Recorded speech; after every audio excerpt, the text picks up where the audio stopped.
He was halfway through the doorway when the sound caught him, a broom rasping the porch board, steady as a heartbeat. He stopped cold. The girl didn't look up. Bent at the waist, hair tied back with a strip of faded cloth, she worked like she'd been doing it forever. Dust lifted and settled around her boots. "You lost?" he said. "No." "This ain't your porch." Mama said it was.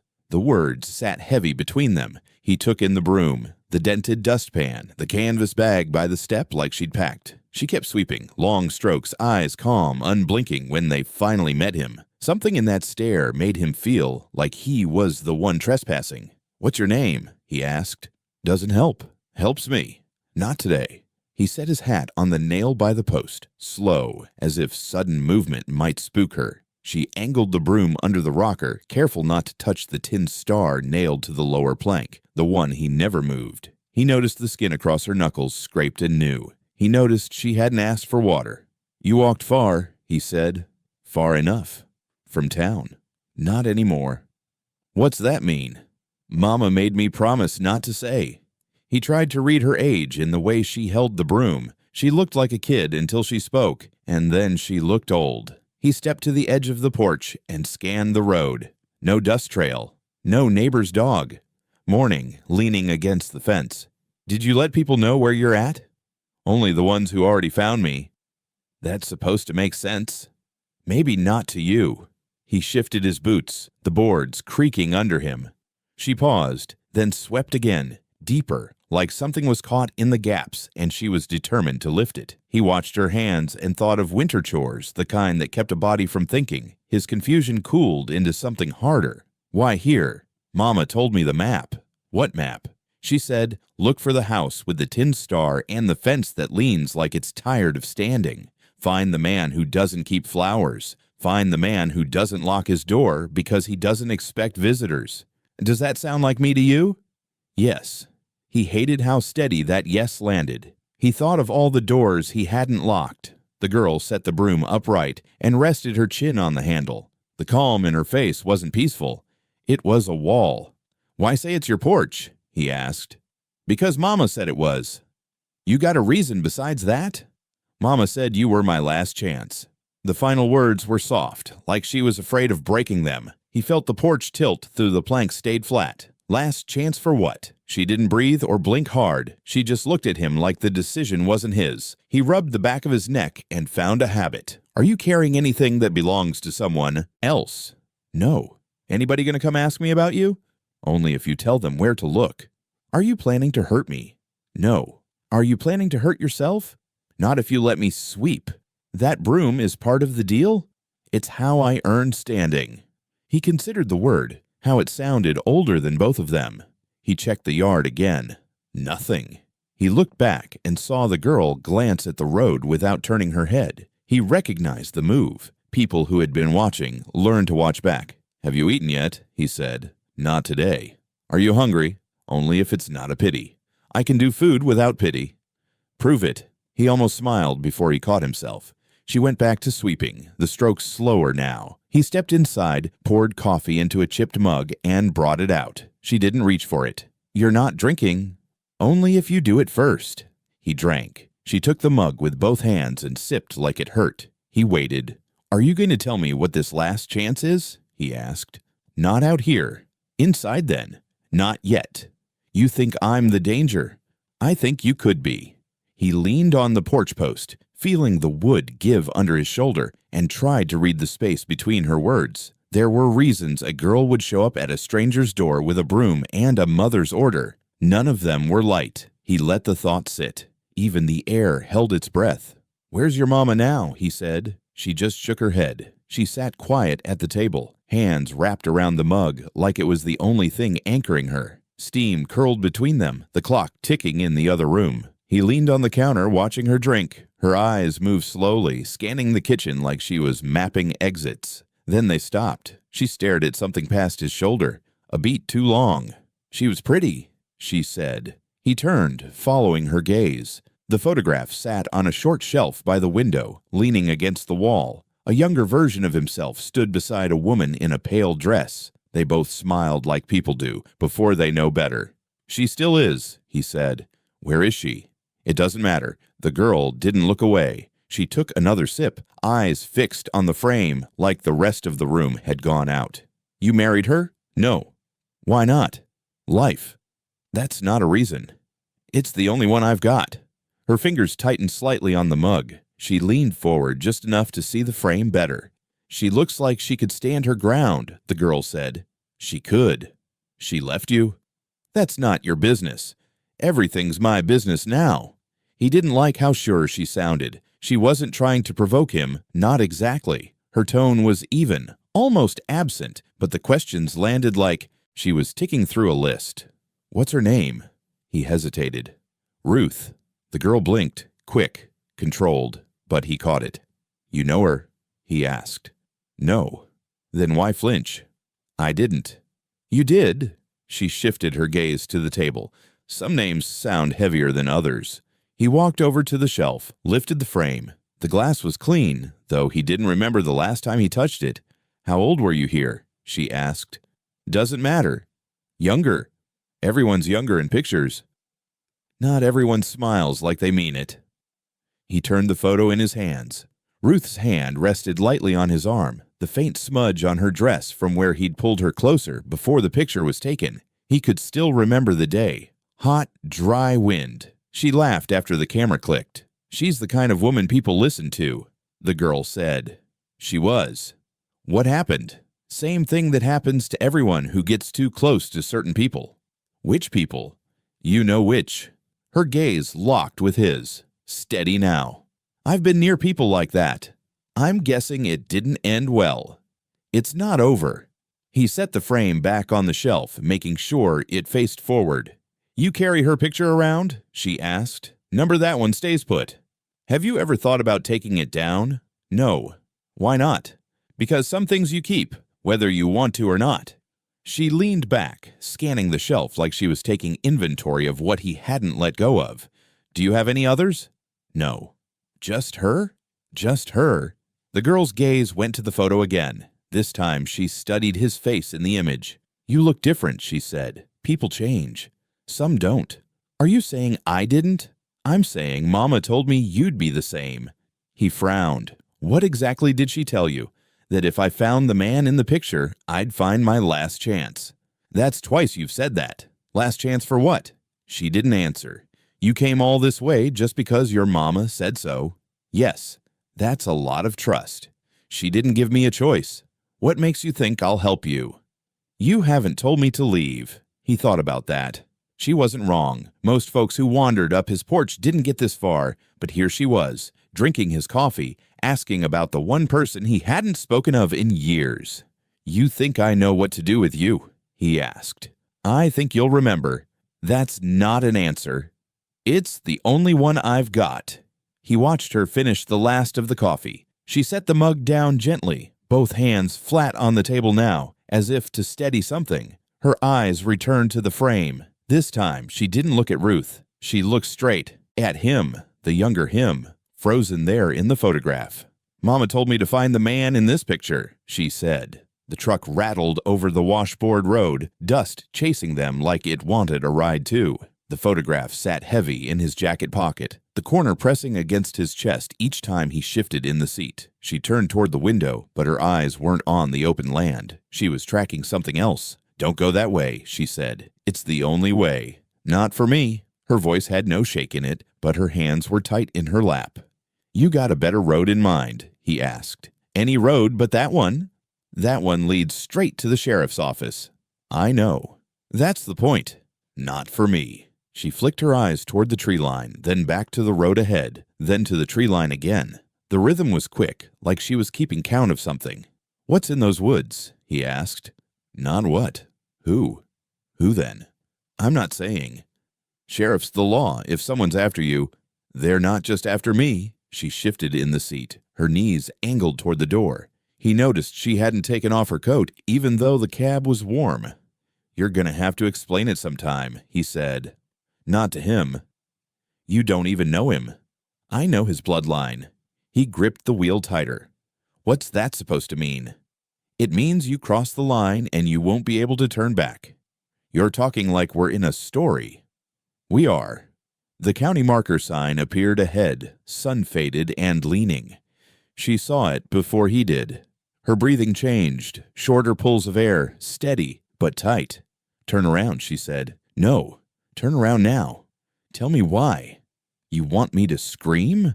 The way she said it wasn't a threat. It was a fact, something inevitable. He thought about the last time someone screamed in his truck. He remembered how long it took for the sound to leave his ears. "You think something's going to happen if we keep going?" he asked. "Something always happens there." Her eyes were on the tree line again. Every few seconds she'd look forward, then back to the trees, like she was expecting movement. "Are you seeing someone?" "Not yet." "That's not an answer I like." "Then turn the wheel." He kept driving another 30 yards. She didn't move, didn't touch him, but the space between them felt like it was closing in. Her jaw was locked tight enough to hurt.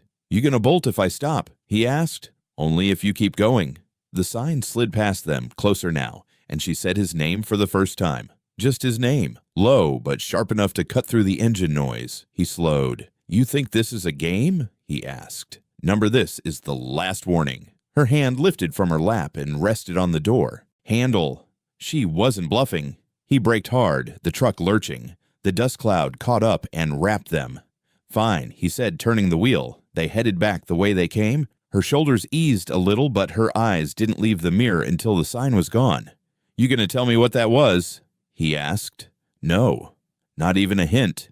You wouldn't believe me. Try me. You believe in people being born wrong?" He glanced at her. "Plenty of people are born wrong. Not like that." "You're talking about him." "I'm talking about all of them." He wanted to press, but her face was closed off again, same as when she first stepped onto his porch. He recognized that kind of wall, built high, built early. "You really think you're safer with me?" he asked. "I think I'm safer not crossing that line." "That's not the same thing." "It's close enough." He drove in silence for a while. The sound of the tires on gravel filled the cab. The photograph shifted in his pocket each time he turned the wheel. "You don't trust the sheriff?" he asked. "No." "You don't trust anybody in that county?" "No." "Not even the preacher?" She smiled without humor. "Especially not him." They reached the turnoff to his place. He slowed, looked at her. "So what now?" "One night. That's all. For now." He pulled into his drive, gravel crunching under the tires. The house came into view, the porch empty except for the broom leaning where she'd left it. He parked, shut off the engine, and sat with his hand still on the wheel. "Are you ever going to tell me the truth?" he asked. "When you're ready to hear it." "That could take a while." "I'm not in a hurry." They got out. The air felt heavier now, like it had carried something back with them. He watched her head for the porch, her steps even, no rush. She reached the broom, set it upright, and leaned it against the post again. He followed her inside, deciding she was safer under his roof. For one night. The living room was quiet except for the faint hum of the fridge. Night pressed in through the windows. He walked to the door, reached for the porch light switch. Her hand came down over his before he could flip it. "They watch from the dark," she said. "Who?" "The ones Mama ran from." Her voice was soft, but it didn't need volume to hold weight. He looked at her hand on his, felt the stillness in her fingers. "Are you saying they're out there now?" "They're always out there." "You think a light's gonna bring them in?" "Light makes it easier for them." He let go of the switch. "Easier? How?" "They can see what they're taking." He studied her, trying to read whether this was fear or superstition. She didn't move away from the door. Her eyes stayed on the glass, angled just enough to see the road. "You've been here all day," he said. "Nothing's come down that road." "That you saw." "I'd have seen it."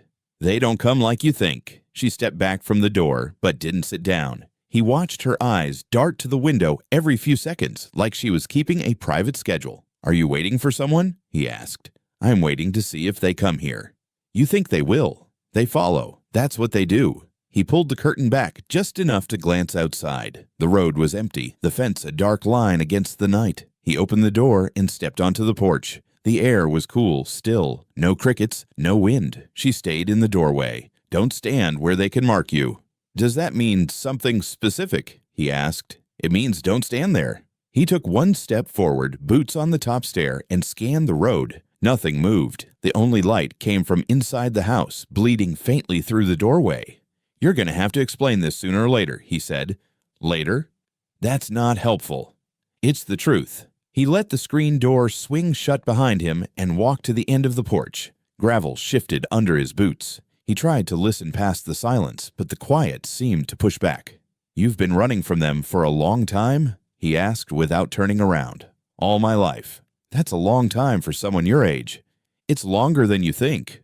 Her tone didn't change, but it made him look back at her. She was still in the doorway, hands at her sides, shoulders squared like she was bracing for something she couldn't see yet. "You think they're after you, or after your mama." "There's no difference." "Why's that?" "Because they don't forget." He stepped down onto the yard, slow, letting his eyes adjust. The road looked the same in both directions. Empty. "You'd tell me if someone was coming, wouldn't you?" he asked. "Yes." "You'd tell me before or after they showed up?" "Before, if I can." He walked back up the steps and leaned against the post. The wood was warm from the day, but the air was cooling fast. He didn't like how easy it was to imagine someone watching from the dark. "You think they'd come tonight?" "They could." "Would they try the road?" "Not if they're smart." "Are you saying they're smart?" "I'm saying they've done this before." The way she said it made him think of things buried. Stories, bodies, truths nobody spoke out loud. "You want the light off? Fine," he said. "But if someone pulls in, I'm not sitting in the dark. You'll know before they pull in." "How?" "You'll feel it." He didn't argue. He'd felt that kind of knowing before, in places he'd rather not think about.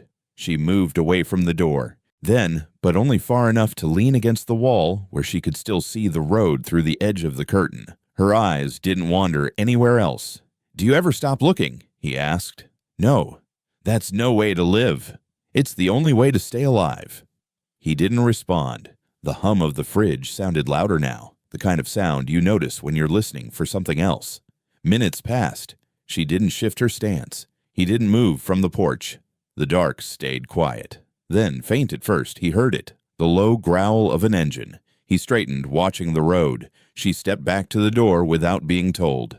"You know that sound?" he asked. They changed the truck every time. Headlights never appeared, but the engine got closer. Gravel crunched somewhere down the road. He waited for the shape of it to emerge from the dark. A truck rolled into view, moving slow. No lights, just the dim outline against the deeper black. It slowed in front of the house, engine low, steady. She didn't move. He could feel her eyes on the same spot he was watching. The truck idled for a moment, then eased forward again, disappearing into the dark without ever turning on his headlights. He stayed on the porch until the sound faded, then glanced back at her.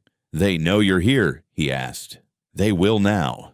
The knock came hard and flat against the door. She froze mid-bite, the fork hovering just short of her mouth. He set his coffee down, eyes on her. She didn't blink. "Are you expecting someone?" he asked. She shook her head once. The knock came again. He stood, crossed the room, and opened the door. A deputy stood there, one hand resting on his belt, the other brushing at the brim of his hat. The man's eyes slid past him into the room before settling back.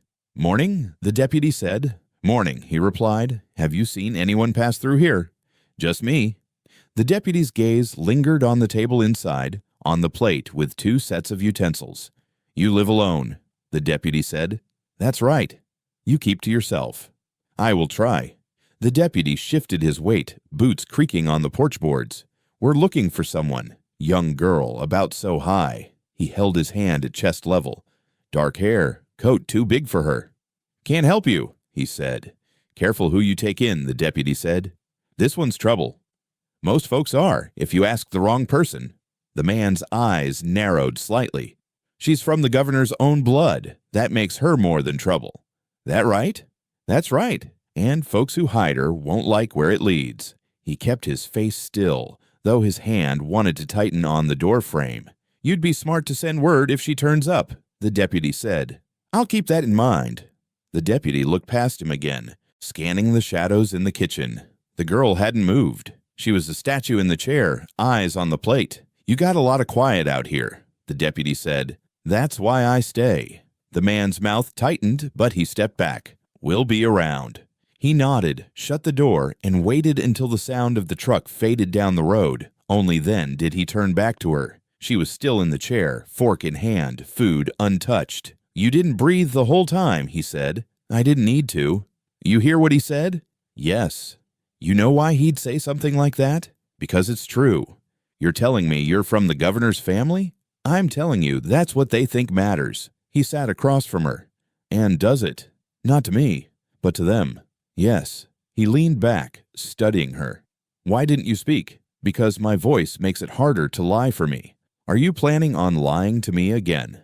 "If he finds me," she said, setting the fork down, "you'll wish you hadn't lied." She waited until the coffee was cold in both cups before she moved. No sound but the slow scrape of her chair legs on the floor. She reached into her coat pocket and pulled out a folded piece of paper, edges worn soft, creases deep from being open and closed too many times. Her hands trembled as she set it on the table between them. "What's this?" he asked. "Read it." "Who's it from?" "Mama." He didn't reach for it right away. Her fingers stayed resting on the paper like she wasn't sure she could let go. Finally, she slid her hand back. He picked it up, felt how thin it was, how the paper had absorbed more than just ink over the years. The first lines were in a woman's careful script, dark but slightly smudged. "If she gets to you, don't send her back." He paused, looking up at her. "Keep going," she said. "They'll use her like they used me." Her eyes didn't move from his face. "You're the only one who knows how they work, the only one who ever stood up to them and lived." He let the paper sag in his hands. "Is this supposed to mean something to me?" "You tell me." "Your mom and I never met." "She knew your name." He looked back at the letter. The words weren't written in a panic. They were steady, deliberate. "The ones in power, the ones who take the girls no one will miss, the ones who smile for the papers and sign laws that bury the truth." He stopped again, jaw tight. "She's talking about the governor?" he asked. "She's talking about all of them." He kept reading, slower now. "Don't trust the uniforms. Don't trust the church. The family runs deeper than the county lines." He set the paper down, rubbed a hand over his face. "You believe all this?" "I lived it." He tapped the letter. "And she's saying I did too." "Did you?" "Not the way you think." She leaned forward, elbows on the table, studying him. "You knew something, or she wouldn't have sent me." He didn't answer. "She told me if I found you, I'd be safe," the girl said. "She told me you'd know what to do." "Safe's a big word." "It's the only one she left me." He picked the letter back up, eyes catching on a line halfway down the page. His own name, scrawled in darker ink than the rest, underlined twice. "You're sure this is her handwriting?" "Yes." "You saw her write it?" "No." "Then how?" "I just know." He let out a breath, sat back in his chair. "You understand what it means, if any of this is true." "I understand better than you." "Then you understand the danger you brought here." Her expression didn't change. "It was already here. You just didn't open the door to see it." He folded the paper carefully, more carefully than he meant to, and slid it back across the table. She didn't take it. "You keep it," she said. "I don't want it." "You don't get to not want it." "I'm not that man anymore." "You don't get to choose." The grass in the back pasture was high enough to catch at their knees. He walked ahead, boots pushing through burrs and weeds, the sun low behind them. She followed without asking where they were going, like she'd known the route before he started. When the roof of the house was a distant shape, she stopped. "This way," she said, pointing toward a break in the fence line. "You've been here before?" he asked. "Not me, Mama." Her tone carried no doubt. He stepped through the gap in the fence. "When?" She was a girl. He glanced back at her. "How young?" "Younger than me." The land dipped slightly ahead, and there it was, an old stone well half swallowed by vines. The boards over the top were gray, edges chewed by weather. One plank split clean down the center. He moved closer. "Are you saying your mama came here?" "She was brought here." "Brought by who?" "You know who." He crouched, brushing away leaves from the rim. The stones were cold to the touch, colder than they should have been in late afternoon. "You're telling me this well has something to do with what's in that letter?" he asked. "It has to do with everything." He eased one of the loose boards aside. The gap was black, the kind of dark that didn't give anything back. A faint draft moved upward, cool against his face. What happened here? She didn't tell me all of it. Then how do you know? I heard enough. He leaned over the opening, peering into the shaft. The stones went down farther than he could follow. The air smelled faintly of iron. Feels colder than it should, he said. It always does. He looked at her, but her eyes were fixed on the dark below, not on him. You think somebody's down there? There's always been somebody down there. That's not possible. Not for you. He shifted his weight back, letting the board fall into place. The sound was dull, not the hollow knock he expected. Why bring me here? He asked. Because this is where it started. Where did it start? All of it. The girls. The deals. The family. He felt the cold from the stones even as he stepped back. It lingered against his skin, as if it had followed him out of the shaft. Are you sure about this? I'm sure. What do you want me to do about it? Remember, I don't remember anything about this place. You will. He studied her face. There was no fear in it, only a quiet certainty that unnerved him more. You're saying your mama was down there, he said. She was. And she came back? She climbed out. He stared at the vines curling around the stones. Some were thick, older than either of them. Why cover it? So no one else could climb out. The wind shifted, brushing the grass in a ripple around them. He glanced back toward the house, then at the well again. Tell me what's at the bottom, he said. She didn't move. It's not empty. She burst into the kitchen so fast the screen door slammed against the wall. Her coat was only half buttoned, hair wind mussed, and the smell of smoke came in with her like it was clinging to her skin. They're burning it, she said. He set his coffee down, stilling the cup before the liquid spilled. Burning what? The way out. He stood. You're not making sense. There's fire, big enough to see from the pasture. How far? Not far enough. He crossed the room, grabbed his hat from the hook, and followed her outside. The air was different now, drier, sharper. The wind had picked up, carrying a haze that made the horizon look blurred and restless. Wind's wrong for it to be an accident, she said. You think they lit it on purpose? I don't think so. I know. Could be someone clearing land. Could be. You don't sound convinced. I've seen this before. When? When they wanted to keep someone from leaving. He followed her gaze north. The road out in that direction cut straight through the thickest part of the smoke. That's the only way out by truck, he said. That's the idea. He rubbed his jaw, watching the plume grow darker. Are you sure they're doing this for you? I'm sure they're not doing it for fun. He stepped off the porch and started toward the barn. She stayed close behind, boots scuffing in the dirt. You got another way out? He asked. Not one they don't know about. So we're boxed in. That's what they want. He stopped outside the barn door. And what is it you think they're planning to do once they get here? They won't just knock.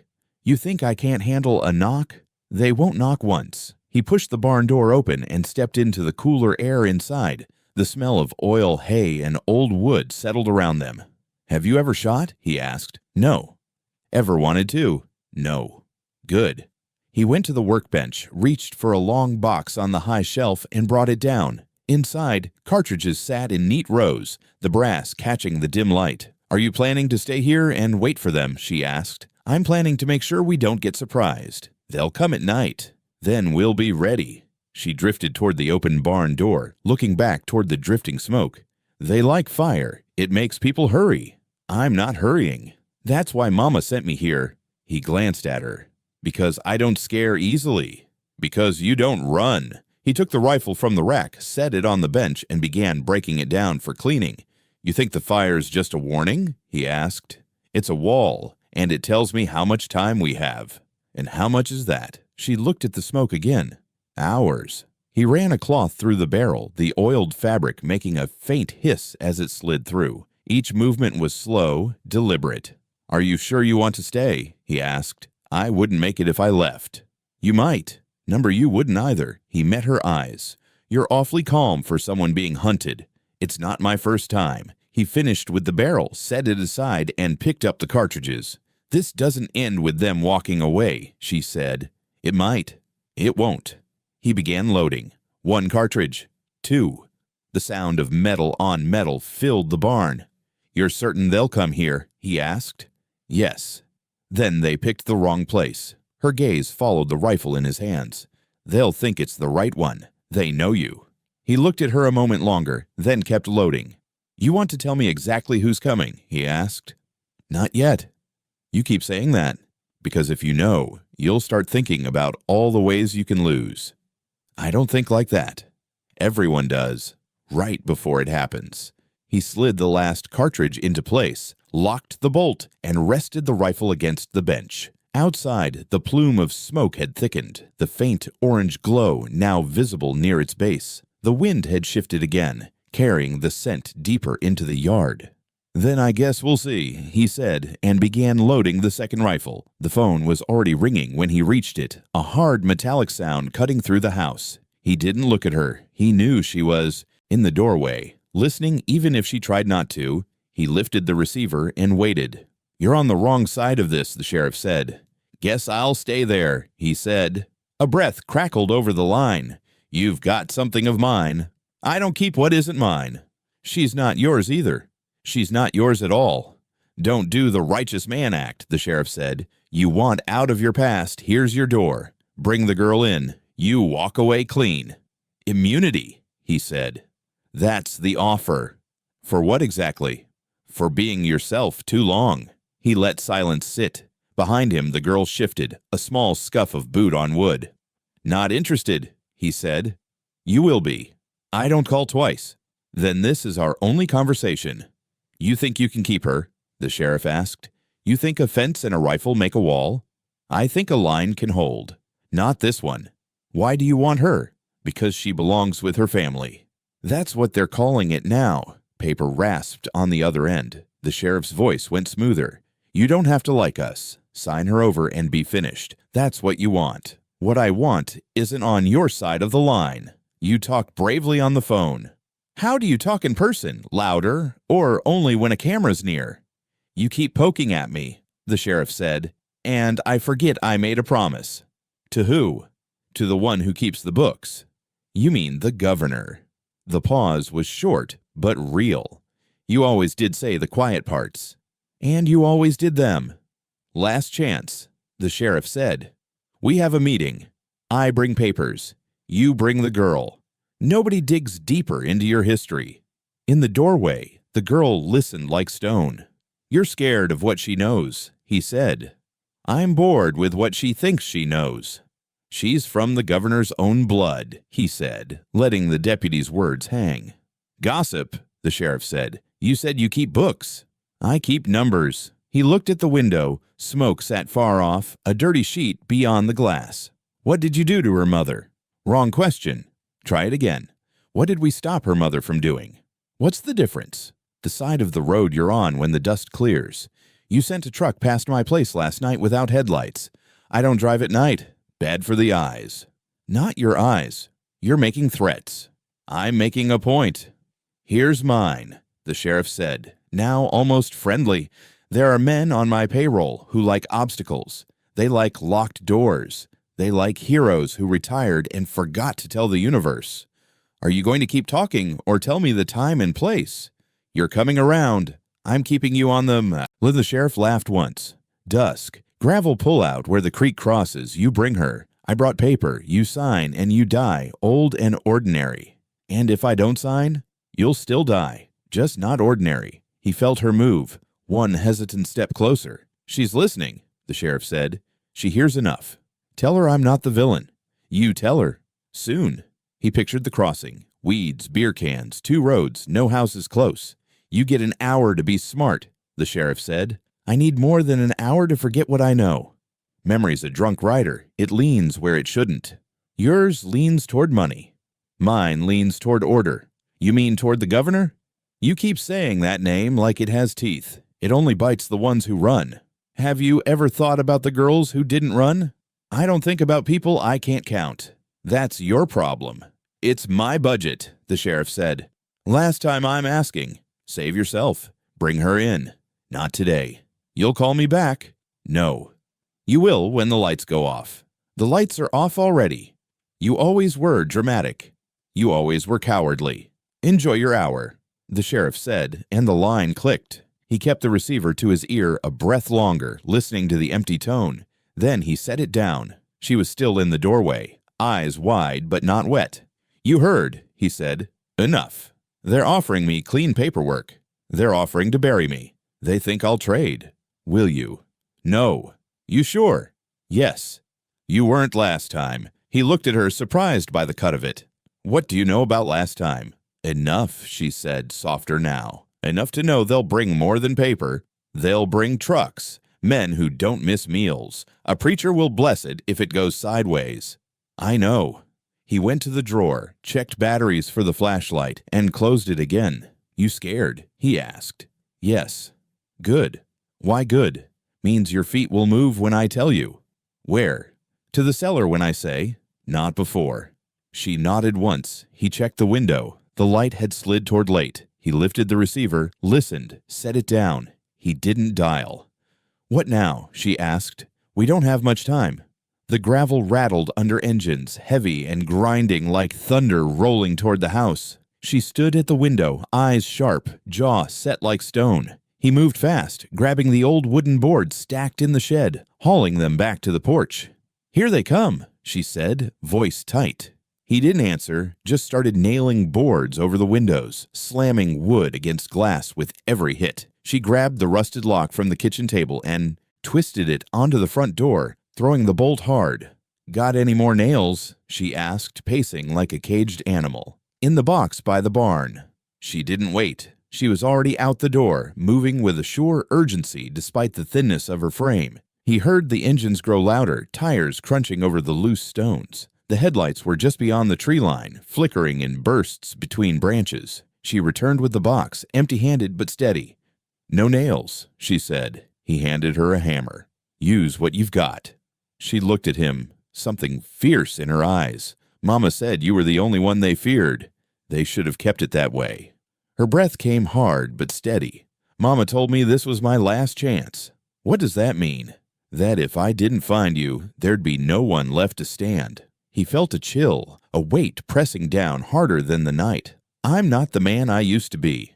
You don't get to choose who you are. She lifted the hammer and started driving nails into the boards. The sound echoed, sharp and urgent. Why you? He asked. Because you fought when everyone else folded. He nodded, remembering battles buried beneath years of silence.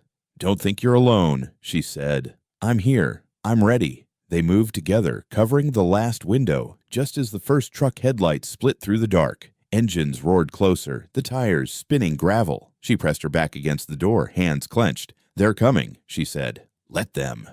The porch creaked under the weight of his boots. Ready to fight? Always. The truck slowed, one door opening with a slam that echoed through the quiet night. He caught her eyes, steady and unflinching. This is it, she said. The first footsteps hit the porch, heavy and slow, and the boards held. Silence lay heavy over the land like a thick blanket, broken only by the slow, steady hiss of embers. The night had swallowed the fight whole, and what remained were shadows cast by flickering flames, smoke drifting low, curling around the broken earth and burnt grass. The porch creaked softly as he stepped outside, the cool air sharp against his skin. The sheriff and his men were gone, not just gone, carried and limping, some dragged between trucks, shadows left behind like broken promises. The battlefield was quiet now, but the cost was written in every scar left on the ground. She stood beside him, arms folded, eyes scanning the horizon as if expecting a ghost to walk back from the dark. The broom leaned untouched against the porch post. You believe me now? She asked quietly. He didn't answer right away. His gaze stayed on the rising smoke, the last whispers of a war fought without cheers or victory songs. I didn't need to. She turned, surprised by the calm in his voice. Then why? Because I saw it. Her shoulders relaxed, just a fraction, the armor cracking. She stepped closer to the fire pit where the letter had burned halfway through. Ashes spread like lost memories. He picked up what was left, folding the charred edges carefully. The words were gone, but the weight of them was still there, heavier than any paper. This, he said, dropping the remnants into the fire, was never just a letter. She nodded slowly. Mama knew. More than I ever wanted to. The flame swallowed the paper, a final reckoning, light feeding on darkness. He leaned back against the post, rubbing the back of his neck. "You can stay," he said. Her eyes lifted to meet his. "On one condition." He smiled, the first in a long time. "What's that?" "Never sweep my porch again." He chuckled, shaking his head. "Not even when it's dusty." She smirked, stepping toward the broom and giving it a light tap. "Porch still needs sweeping." He didn't move. The broom stood silent, a symbol of past battles and new beginnings. They stood together, smoke and dust swirling around them, the night settling in like a closing chapter. No more running, no more hiding. Only the quiet strength of the land and the promise of dawn. The stars above watched as the embers died down, a silent witness to what was lost and what remained. They knelt side by side on the kitchen floor, the morning sun weak through the cracked window. Between them lay a scorched box, its edges curled and blackened, ashes settling like dust over their hands. She reached forward, fingertips trembling as she sifted through the brittle fragments of old papers. "They buried this for a reason," she said, voice low but sharp. He pulled a signed envelope from the pile, its ink blurred but still legible. "So did we. Then it's time to dig. What if what we find kills us?" Her eyes met him without flinching. "Then at least we'll know the truth." He exhaled slowly and unfolded a half-charred letter. The words were scrawled in hurried handwriting, accusing names and dates blurred but clear enough to sting. A list of women, missing, disappeared, erased from every official record. "They took more than just bodies," she said. "They stole their stories." He traced a finger over the page, pausing on a name. "How long has this been going on?" "Longer than any of us." She pulled another paper free, a faded photograph of a young girl staring into the camera with empty eyes. "Who's this?" he asked. "A warning," she said softly. She wasn't the first. He swallowed hard, guilt settling like a stone in his chest. "I should have known." "You did know." "No," he whispered. "I turned away." She folded the photo carefully. "It's time to face what we buried, no matter how dark." He nodded slowly. "No more running." The weight of the past pressed down, but for the first time it felt like the beginning of something else. A reckoning. The knock was hard, deliberate, echoing through the quiet house like a warning. He opened the door to a man standing in the fading light, rough-faced, eyes cold and calculating. The stranger's coat was worn, boots dusty from long roads. "You want answers," the stranger said, voice low and gravelly. "You'll pay." He narrowed his eyes. "I'm not in the market for trouble." "We're already in it," she said, stepping from the shadows, her voice steady despite the weight pressing down on them both. The stranger's gaze flicked between them, assessing. "Then you're closer than you think." "What do you mean?" he asked, keeping his hand near his hip. "I know who she really is," the stranger said, nodding toward the girl. "Not what you think, not what you've been told." She bristled but stayed silent, watching. "The governor's blood runs deeper than anyone admits," the stranger continued. "It's tied to old secrets, old debts." He folded his arms. "Why come here? Why now?" "Because they're closing in, and because you have something they want." "What's that?" "Her, and what she carries." He felt a flicker of doubt, the old alliances and betrayals rising like ghosts. "You don't know me," he said. "You don't know what I stand for." "Neither do you," the stranger said with a smirk. "Not anymore." She stepped closer to the cowboy, voice low. "We have to decide who to trust." He looked at the stranger, then at her. The girl's fragile hope was like a thin thread in a storm. "Choose wisely," the stranger said, turning to leave, "because the wrong choice won't just break you. It'll destroy everything." He shut the door slowly, the weight of the choice pressing down heavier than ever. The lantern's flame flickered, casting long shadows against the rough stone walls of the well. He held the rope steady as she lowered herself slowly into the dark shaft, the cold air swallowing the light as she disappeared from view. "They carved their stories here," she called up, voice barely a whisper but steady. He peered over the edge, squinting into the abyss. "I see their silence." A faint glimmer of metal caught the lantern's light far below, something ancient, half buried in dust and grime. "And their screams," she added. He swallowed hard. "We're not alone." The air felt heavier now, thick with something unseen. The carved names etched into the stones told a grim tale. Women and children lost to time, their memories trapped in cold rock. "Look closer," she said, voice taut.